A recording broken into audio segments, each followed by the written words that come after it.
The great chamber stretched for miles in every direction, carved from the heart of a dead moon that the ancient races had hollowed out thousands of years before humanity ever looked up at the stars and wondered what was out there. Ambassador Vethal stood at the central podium, his tall and slender body glowing with soft blue light that pulsed beneath his transparent skin. And he looked out at the assembled representatives of 847 spacefaring civilizations with absolute confidence in what he was about to propose. The Galactic Concord had maintained peace and order for 12,000 years, and in all that time, they had faced many threats, but none quite like the one Vethal was about to describe. Fellow members of the Concord, he began, his voice carrying through the chamber via translation devices that converted his words into hundreds of different languages simultaneously.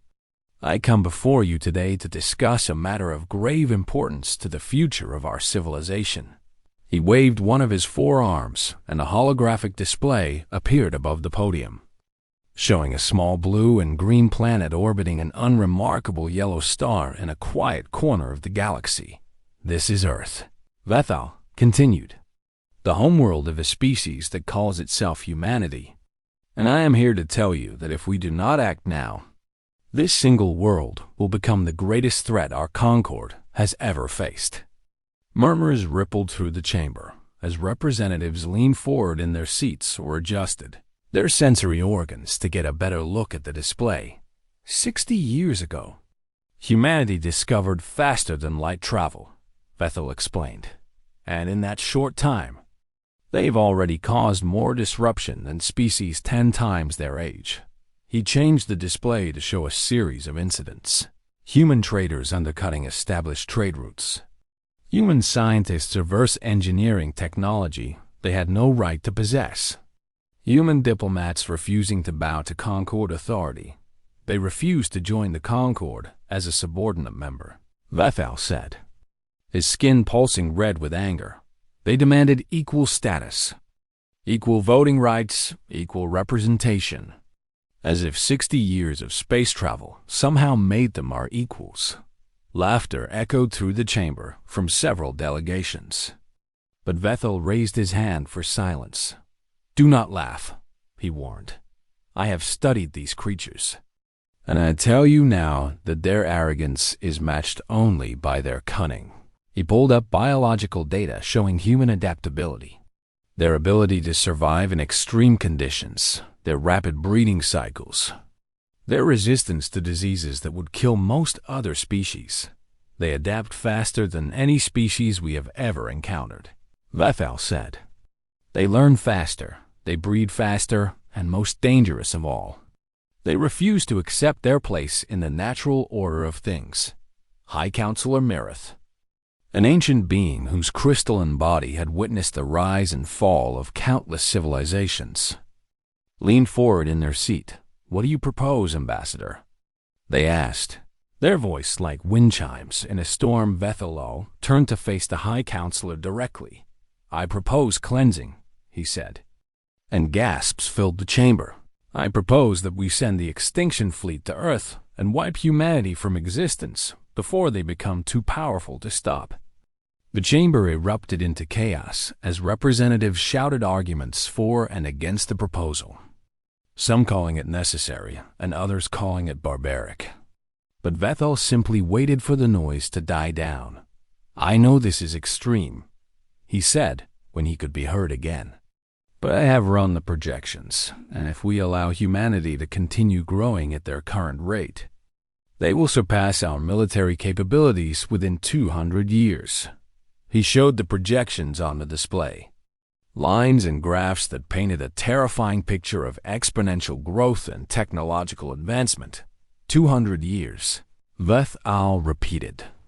That is nothing to species that live for millennia, and yet in that time, these humans will go from a minor nuisance to an existential threat. The debate continued for 3 days, with representatives arguing passionately on both sides, but in the end, the numbers spoke for themselves. 831 civilizations voted in favor of cleansing, 16 voted against. Earth was sentenced to death, and the extinction fleet would arrive in 90 standard days to carry out the sentence. Vethal allowed himself a small smile as the vote was announced, confident that he had just saved the galaxy from a terrible fate. But far across the galaxy, in a small office on a space station orbiting a gas giant, a woman named Sarah Chun received a priority transmission that made her blood run cold. Sarah had been embedded in the Concord's diplomatic corps for 30 years, working her way up from a minor translator to a trusted aide in the Cyrithian delegation, and all that time, she had never broken cover. But this was different. This was extinction. She moved quickly through the station's corridors, her heart pounding in her chest, knowing that what she was about to do would mean her death, but also knowing that she had no choice. She reached a hidden communication terminal that she had installed years ago for exactly this kind of emergency, and she began typing a message to Earth, using a code that only 3 people in the entire human government would recognize. They voted today. She typed, her fingers trembling. 831 to 16 in favor of cleansing. Extinction fleet launches in 3 days and will arrive at Earth in 90. I am sorry. I could not stop this. Tell my family I love them. She hesitated for a moment, then added one final line. They're coming, all of them. She hit send and watched the message disappear into the void of space, traveling faster than light toward a planet that had no idea it had just been sentenced to die. Then she stood up, walked to her quarters, and waited for the soldiers, who she knew would come for her within the hour. The Concord had voted to destroy Earth. They thought it would be easy. They thought humanity would simply accept their fate and die quietly like so many species before them. They were wrong. 90 days, that was all the time humanity had to prepare for the greatest battle in their history, to face an enemy with thousands of years of experience and tens of thousands of warships. 90 days to find a way to survive. And somewhere in the back of Vethal's mind, in a place he would never acknowledge, a tiny voice whispered that perhaps he had made a terrible mistake. But he silenced that voice and returned to his quarters to celebrate his victory, never knowing that the death warrant he had just signed was not for humanity. It was for the Concord itself.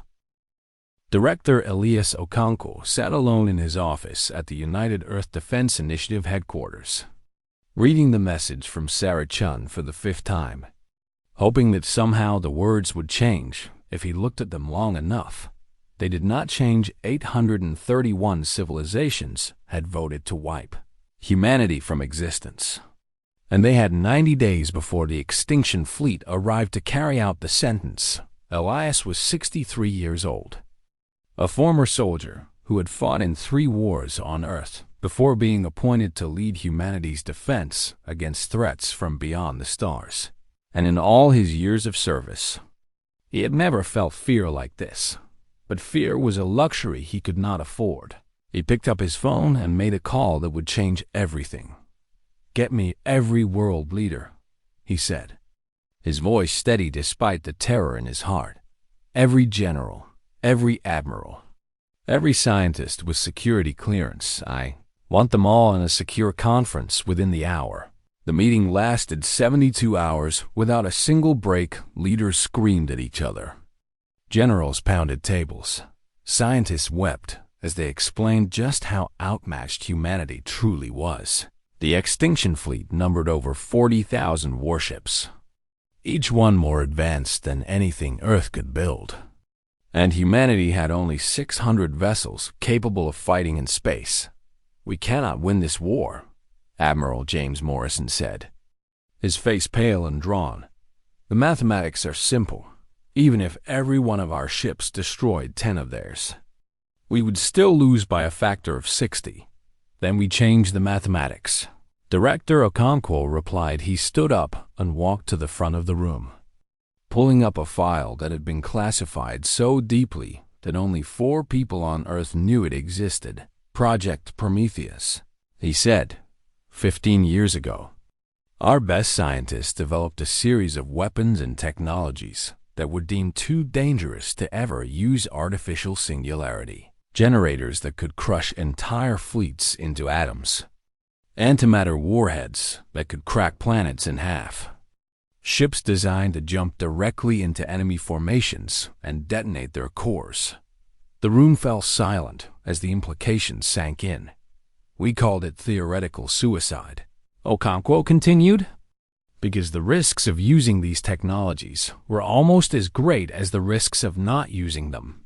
But theoretical suicide is better than certain extinction. General Yuki Tanaka, the commander of Earth's ground forces, leaned forward in her seat. "You want us to become monsters," she said quietly. "I want us to survive," Okonkwo replied. "And if that means becoming monsters, then so be it. We can worry about our souls after we have saved our species." The vote was unanimous. Project Prometheus was activated. And across the planet, dormant weapons programs roared back to life like sleeping dragons awakened from ancient slumber in Antarctica. Beneath 3 miles of ice, scientists restarted the antimatter foundries that had been shut down after an accident. Killed 2,000 people. They worked around the clock, producing enough antimatter to power 10,000 warheads, knowing that a single mistake could vaporize the entire continent on the moon. The great shipyards abandoned all safety protocols and began constructing vessels at 10 times. Their normal rate workers died in industrial accidents every day. Their bodies sent home to families who were told that their loved ones had given their lives for the survival of the species on Mars. Engineers converted mining vessels into kamikaze ships, stripping out life support systems and navigation. Computers to make room for massive antimatter cores that would turn each ship into a flying bomb and on Earth itself. General Tanaka began preparing the population for the possibility that the space battle might fail. Every city was fortified. Every building turned into a potential fortress. Every citizen trained in guerrilla warfare and given weapons to fight the alien soldiers, who might one day walk their streets. "We will not surrender," Tanaka told her troops. "We will not run. If they want this planet, they will have to take it from our cold, dead hands, and even then, we will find a way to drag them down into hell with us." Meanwhile, humanity's intelligence services worked desperately to learn everything they could about their enemy. They studied Concord military doctrine, analyzing thousands of battles from the last 12,000 years. Looking for weaknesses that they could exploit. What they found gave them a glimmer of hope. The Concord had never fought a species like humanity. Their wars had always been against civilizations that followed the same rules they did. Species that surrendered when defeat was inevitable, that negotiated when the cost of fighting became too high.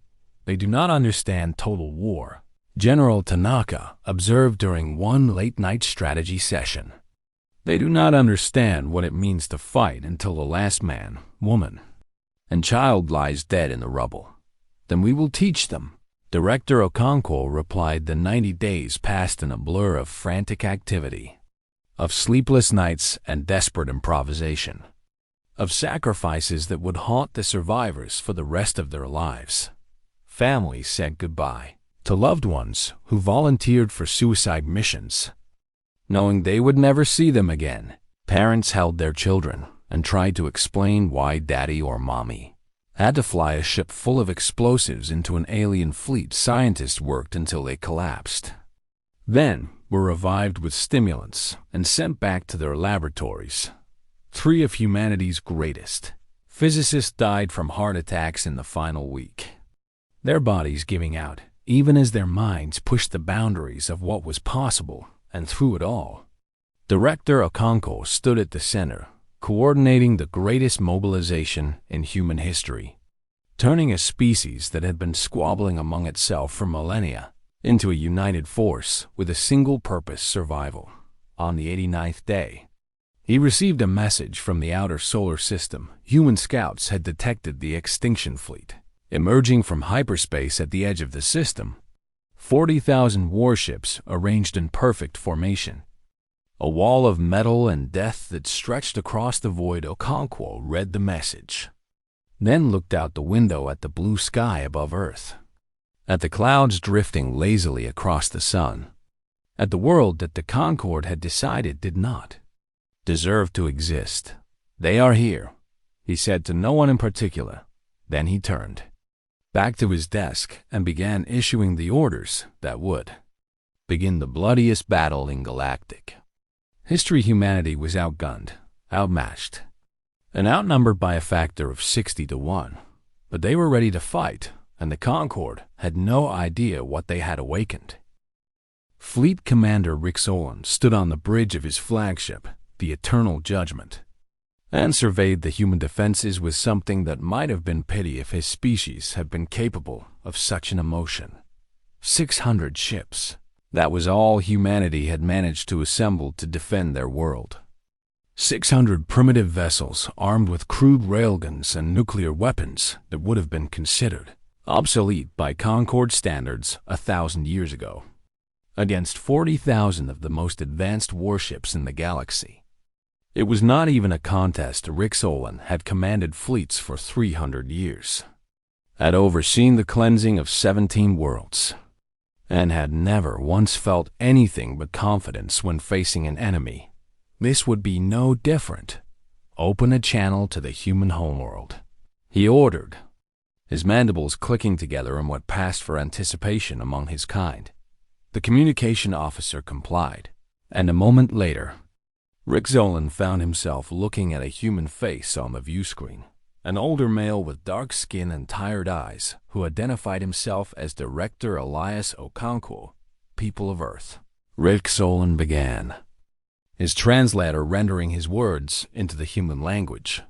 "You have been judged by the Galactic Concord and found guilty of crimes against the natural order.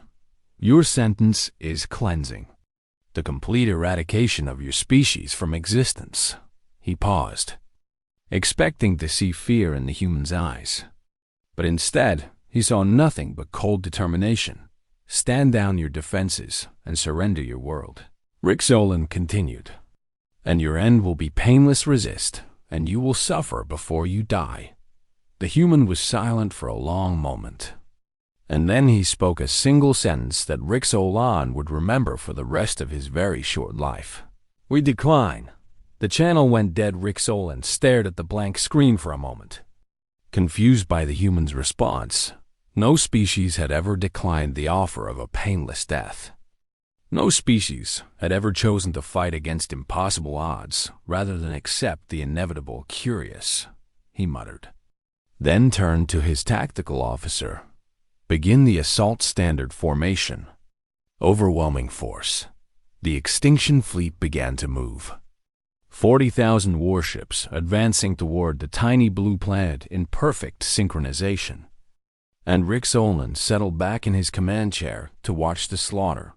The first wave consisted of 200 vessels, more than enough to sweep aside the human defenses and establish orbital superiority.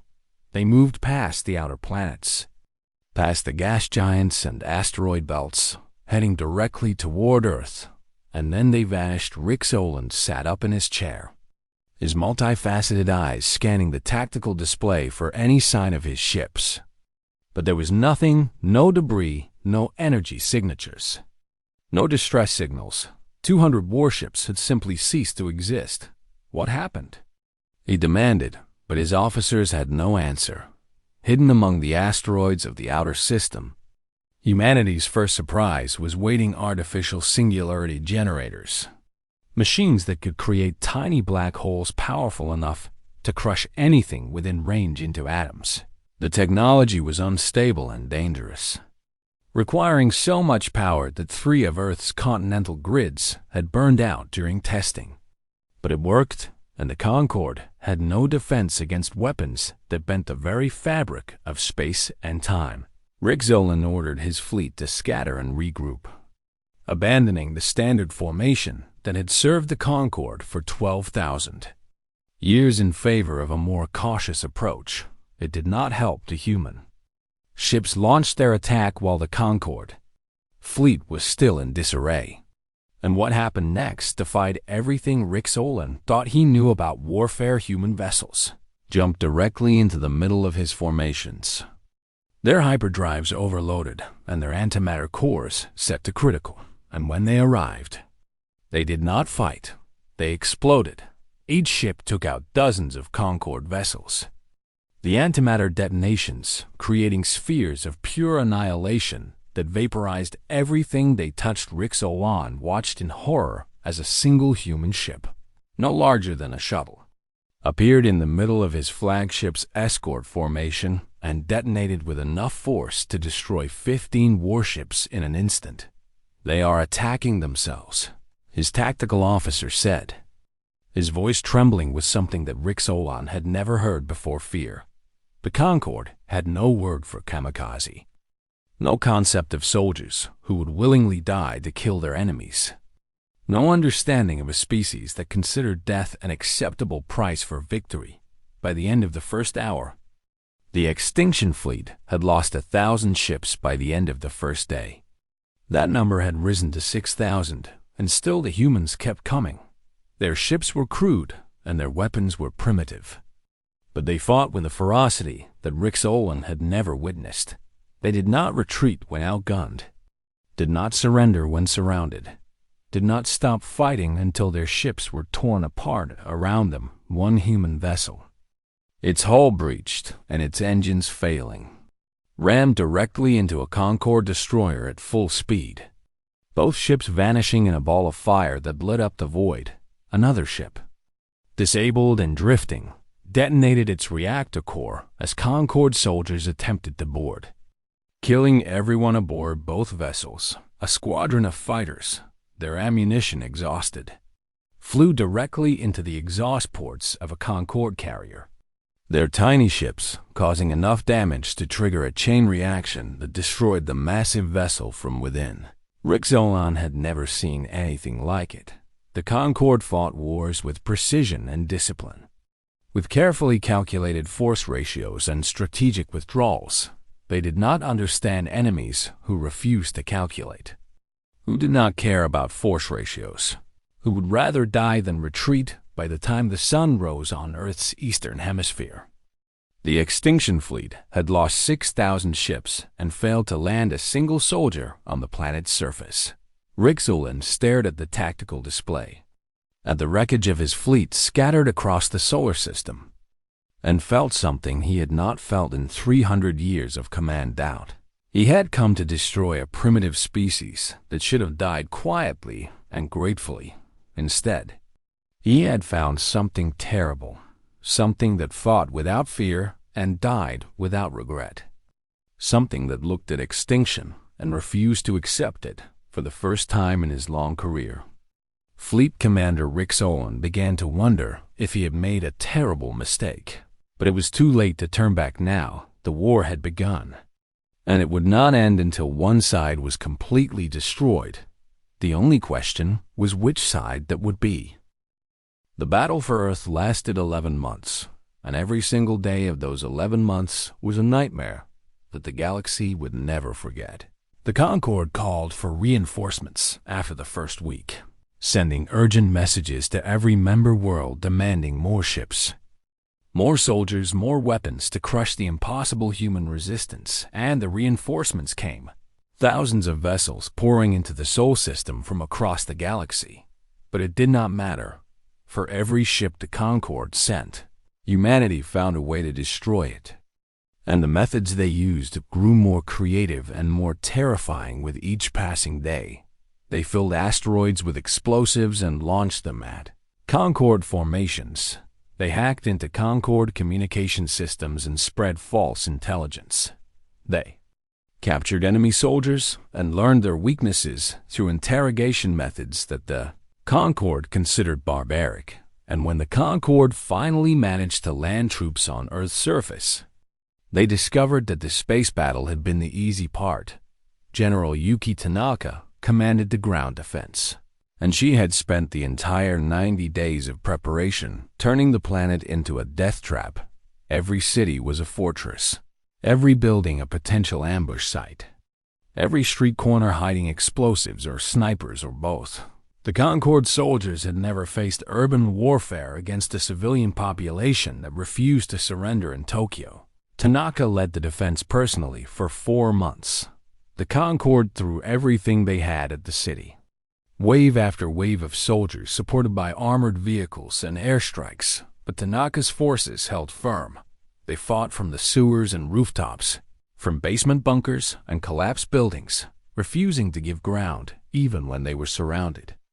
And outnumbered when the Concord finally captured a district, they would find it empty of living defenders, but filled with booby traps, buildings rigged to collapse, water supplies poisoned, ammunition caches wired to explode when touched. The cost in Concord lives was staggering. After 4 months, the aliens simply stopped trying to take Tokyo. They had lost too many soldiers to a single city. And there were dozens of cities still fighting across the planet.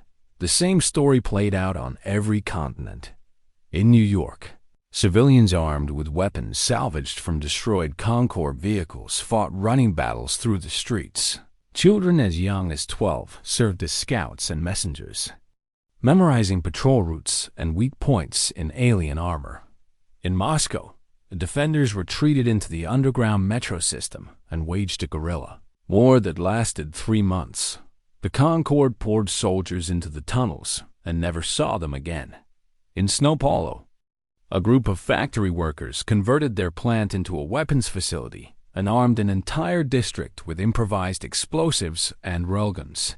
When the Concord finally broke through their defenses, the workers detonated the factory's power core and took 5,000 alien soldiers with them. The Concord had never seen anything like it.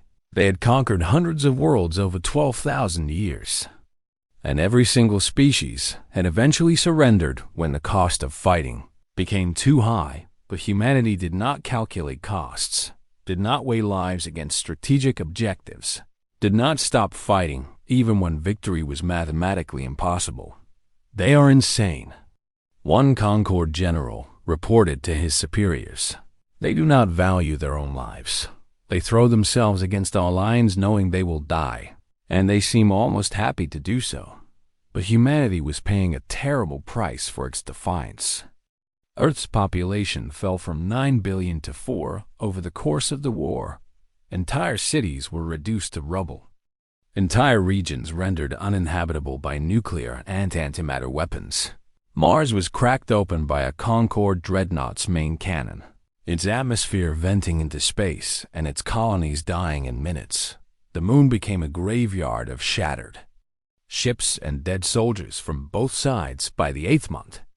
Director Okonkwo had lost everyone he loved: his wife, his children, his grandchildren, all killed in attacks on the cities where they had taken shelter. He carried their photographs in his pocket and looked at them every night before he slept, reminding himself why he was fighting, why he could not give up even when everything seemed lost. And then something unexpected happened. The 16 species who had voted against humanity's destruction began to reach out through secret channels. They sent messages of support and intelligence about Concord troop movements, risking their own safety to help the humans survive. "How are you doing this?" One message asked. "How do you keep fighting when you have already lost so much?" Okonkwo's response was simple. "We fight because we have no choice. We fight because surrender means death. We fight because this is our home, and no one takes our home from us." That message spread across the galaxy like wildfire, passed from species to species through hidden communication networks, inspiring those who had lived under Concord rule for thousands of years. If the humans can fight, they whispered to each other, maybe we can too. Human soldiers captured enemy weapons and shared the designs with allied species. Human tacticians developed strategies for defeating Concord forces and distributed them to anyone who would. Listen, human engineers found weaknesses in Concord technology and broadcast. Their findings across every frequency they could access. The seeds of rebellion were being planted. And the Concord did not even notice. They were too focused on the impossible war they were losing, on the primitive species that refused to die, on the mounting casualties that were beginning to cause unrest among their own populations. By the 11th month, Fleet Commander Rick Solon had lost 30,000 ships and 14 billion soldiers. His fleet was broken, his army was demoralized, and his government was beginning to question whether the cleansing was worth the cost. And on Earth, despite everything they had lost, the humans were still fighting, still refusing to surrender, still looking at extinction and spitting in its face. The Concord had come to destroy a primitive species that should have taken 90 days to eradicate. 11 months later, they were beginning to realize that they had awakened something far more dangerous than they ever imagined. Something that would not stop until one side or the other was completely annihilated, and somewhere in the darkness of space, the species who had been watching and waiting began to prepare for what was coming next. 1 year after the vote that was supposed to end humanity, Fleet Commander Rick Solon stood before the council chamber on Axis, primed for what he knew would be the last time. His once proud uniform was torn and stained, his body scarred from wounds that had never fully healed, his eyes haunted by memories of battles that had broken something deep inside him.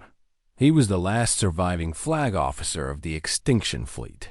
Every other commander had died in the war against humanity, killed by kamikaze ships, or captured and executed by human forces, or simply lost in the chaos of a conflict that had spiraled far beyond anything the Concord had ever experienced. Report.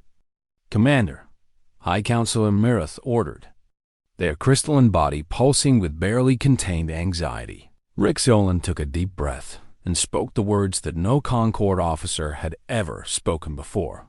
"We have failed," he said, his voice hollow and broken. "Earth still stands. We have lost over 30,000 ships and 14 billion soldiers. And the fleet is destroyed beyond any hope of recovery." Silence fell over the chamber. 847 species staring at the broken commander in stunned disbelief. "Impossible," Ambassador Vethel sputtered, his bioluminescent skin flickering with confusion.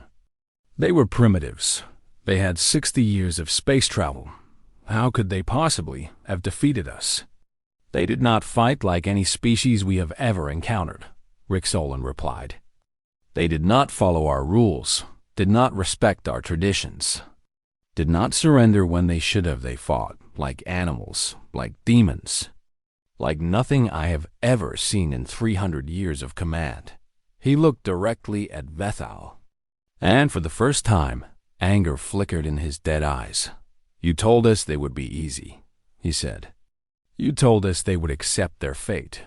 You were wrong, Ambassador. And billions have died because of your mistake." Before Vethal could respond, alarms began blaring throughout the chamber. Emergency lights flashed red and blue, and panicked voices flooded the communication channels. "What is happening?" Mirath demanded. The answer came from a dozen different sources at once, each one more terrifying than the last across Concord space. Rebellions were erupting simultaneously. The Velthari colonies had declared independence and seized control of their sector's defense platforms. The Kurvani were fighting to retake their homeworld from the Concord garrison that had occupied it for centuries. A dozen other species were rising up against their masters, armed with human weapons and human tactics and human fury. The seeds that humanity had planted during the war were blooming into a revolution that would shake the galaxy to its core. "They taught them," Rissalon whispered, understanding finally dawning. "While we were fighting them, they were teaching everyone else how to fight us." And then the final alarm sounded. The one that meant an enemy fleet had been detected at the edge of the system. Axis Prime's defenders scrambled to their stations, but they were too slow, too confused, too exhausted from a war that had drained the Concord of its strength. The ships that emerged from hyperspace were not beautiful or elegant like Concord vessels. They were ugly and scarred, held together with salvage and improvised repairs. Their hulls scorched by countless battles. They were human ships, and they were not alone. Behind them came the vessels of the 16 species who had voted against humanity's destruction. And behind them came 20 more species who had joined the rebellion, and behind them came 30 more. A fleet that grew larger with every passing moment. Director Elias Okonkwo stood on the bridge of his flagship, the Defiant Hope, and watched as his coalition assembled around him. He was old now, older than he had ever expected to live. His body worn down by a year of constant war, and his heart heavy with the weight of everyone he had lost, but his eyes were clear and his voice was strong when he opened a channel to the council chamber. "Counselors of the Galactic Concord," he said, his words reaching every corner of the great hall. "1 year ago, you voted to destroy my world. You thought we would be easy, thought we would accept our fate and die quietly like so many species before us." He paused, letting the weight of his words sink in. "You were wrong." Ambassador Vethal's skin had gone completely dark, all bioluminescence fading as terror overwhelmed his ability to regulate his own biology. "What are you?" he whispered. Okonkwo smiled, a cold smile, a tired smile, but a victorious smile nonetheless. "We are humanity," he replied. "We are the species that looks extinction in the eye and refuses to blink. You could have left us alone, could have let us grow in peace. But instead you came for our home, came for our children, came to wipe us from existence." His voice hardened, carrying the weight of 9 billion lives lost and a world nearly destroyed. "Now we are here to discuss the terms of your unconditional surrender. You have 1 hour to comply, and if you do not, we will do to your worlds what you tried to do to ours." The channel closed, and the council chamber erupted into chaos. Some representatives called for negotiation, some called for continued resistance, and some simply fled toward their ships in a desperate attempt to escape what was coming. But High Counselor Mirith, ancient and wise, understood what the others did not. The Concord was finished. They had voted to destroy Earth and signed their own death warrant. They had awakened something they could not control, could not defeat, could not even comprehend within a decade. The Galactic Concord would dissolve, replaced by a new coalition built on mutual respect and shared defense rather than domination and fear. And at the center of that coalition would be humanity, leading not because they demanded it, but because the galaxy had seen what they would sacrifice to protect what they loved. The war was over. Humanity had won, and in the halls of history, this day would be remembered as the moment when the galaxy learned a lesson it would never forget. Never corner a human, never threaten their home, and never, ever, assume they will surrender. Earth had been sentenced to death by 831 civilizations who thought they knew what humanity was capable of. They were wrong, and the galaxy would never make that mistake again.